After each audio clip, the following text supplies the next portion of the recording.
vamos falar da dinâmica. A dinâmica é um negócio muito interessante. O pessoal costuma, muitas vezes, misturar, e todo problema que envolve fadiga é um problema dinâmico, né? E isso não é verdade. Isso não é verdade. Para falar disso, o que acontece num problema até agora, todos os problemas que a gente falou até agora? Nós estamos falando de uma relação F igual a Kx, força, rigidez e deslocamento. Está certo ou não? Sim. Ou F igual a K delta, matriz de força, matriz de rigidez, matriz de deslocamento. Muito bem. Aí o cara fala assim, aonde que entra o Newton nessa história? Ele não entra. Por quê? Porque o Newton, ele é responsável pelo aparecimento de forças de inércia. E força de inércia só existe quando você tem movimentos rápidos. Aí o cara fala assim, mas o que seria rápido? Aí é que começa a discussão. Por exemplo, eu vou pegar essa estrutura aqui, olha só. Todo mundo já viu isso, né? Essa estrutura está abandonada a si mesmo e ela vibra com uma frequência própria dela, que é a sua frequência natural. Está claro o que eu estou falando? Sim. Aliás, quando você estuda dinâmica, elementos finitos, a primeira coisa que a gente estuda é o sistema corpo-mola. E é engraçado, porque quando a gente estuda na física, o cara desenha uma massa e uma mola e começa a estudar, né? Aí o aluno pergunta assim, mas aonde eu uso isso na prática? Eu falo, não, isso aí é um modelo importante que é para abrir o raciocínio, né? Um dia você estudará isso daí. Olha só, se você pegar uma viga aqui e você aplicar uma força, ela não deforma? Esse deslocamento delta é PL ao cubo sobre 3.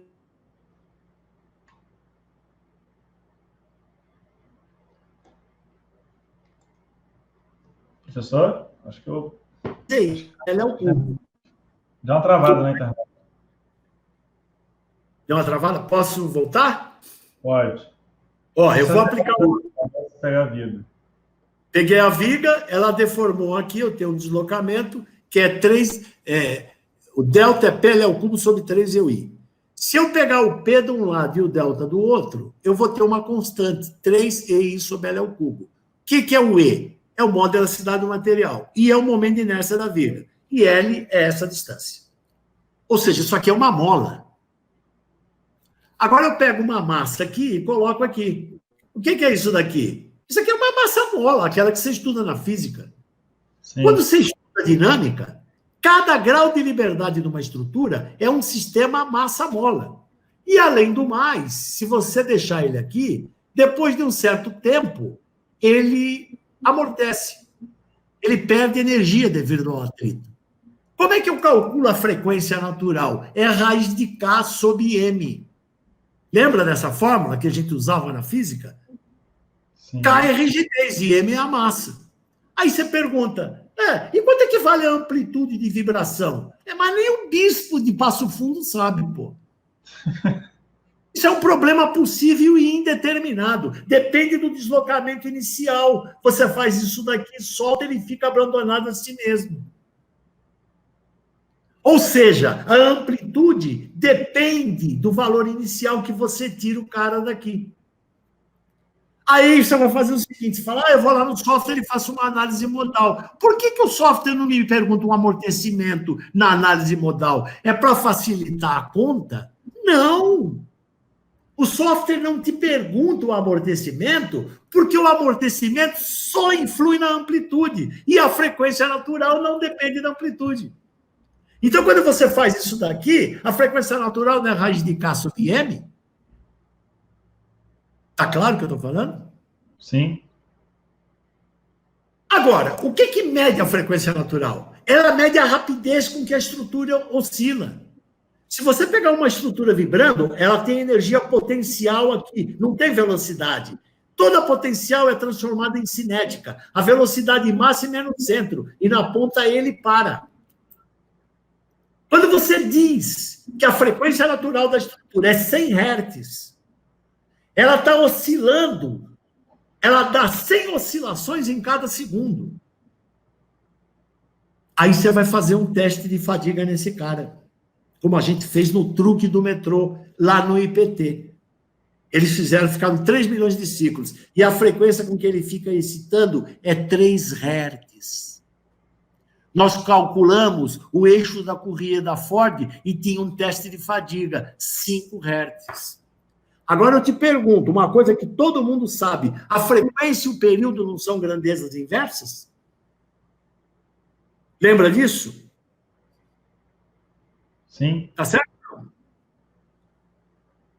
Se eu tenho uma frequência baixa, o período é alto, porque é o inverso. Então, eu tenho uma estrutura que tem frequência natural 100 Hz, e eu tenho uma frequência de excitação, eu estou fazendo um teste de fadiga com 3 Hz. 3 Hz não é muito menor que 100 Hz? Tá certo ou não? Você concorda que a frequência com que eu estou excitando a estrutura é muito menor que a frequência natural dela? Sim. Certo ou não? Se a frequência é muito menor, o que acontece com o período? O período de excitação não é muito maior, já que é o inverso? Com certeza. E o que significa que o período é muito maior? É um fenômeno rápido ou é um fenômeno lento? Uma coisa que varia um período longo. Olha o período longo aqui, ó. Eu vou aplicar a carga, aí ela volta, eu vou aplicar a carga. Isso é rápido ou é lento? É lento. Em relação à frequência natural. Sim. Esse problema varia com o tempo? Varia.